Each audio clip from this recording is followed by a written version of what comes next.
राजे जेव्हा पन्हाळ्यावर अडकले होते तेव्हा राजे म्हणाले की तिकडे पुणे प्रांत मुघलांनी वेढला असता माझा इथे राहणं योग्य दिसत नाही आणि त्यातल्या त्यात त्या माजलेल्या मुघलांचा नाश माझ्याशिवाय कोणीच करू शकत नाही. मी इथून मुघलांचा संहार करण्यासाठी निघालो आहे असं राजाने त्र्यंबक भास्कर यांना सांगून राजे निघाले.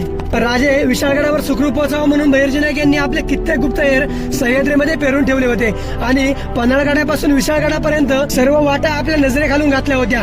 प्रत्येक वाटेची माहिती त्यांनी पूर्णपणे घेतली होती. बहिर्जींनी राजांना वाचवण्यात आणि सुटका करण्यामध्ये खूप मोठी महत्वाची कामगिरी केली होती. त्यांनी आपले कित्येक गुप्तहेर हे डोंगरदऱ्यामध्ये पेरून ठेवले होते. गोडखिंडीत राजे पोहोचले तेव्हा शत्रू आपल्या जवळच आहे हे समजल्यावर बाजीप्रभूंनी राजांना 300 मावळे घेऊन पुढे जायला सांगितलं आणि बाकीचे 300 बांधल सैनिक घेऊन मी ही खिंड लढवतो, तुम्ही विशाळगड जवळ करा आणि किल्ल्यावर पोहोचले की 5 तोफांचे बार करा, म्हणजे मला समजेल की तुम्ही सुखरूप किल्ल्यावर पोहोचले. कारण बाजीप्रभूंना माहित होतं की हा राजा आज जर जगला तर पुढे आपल्या मुलाबा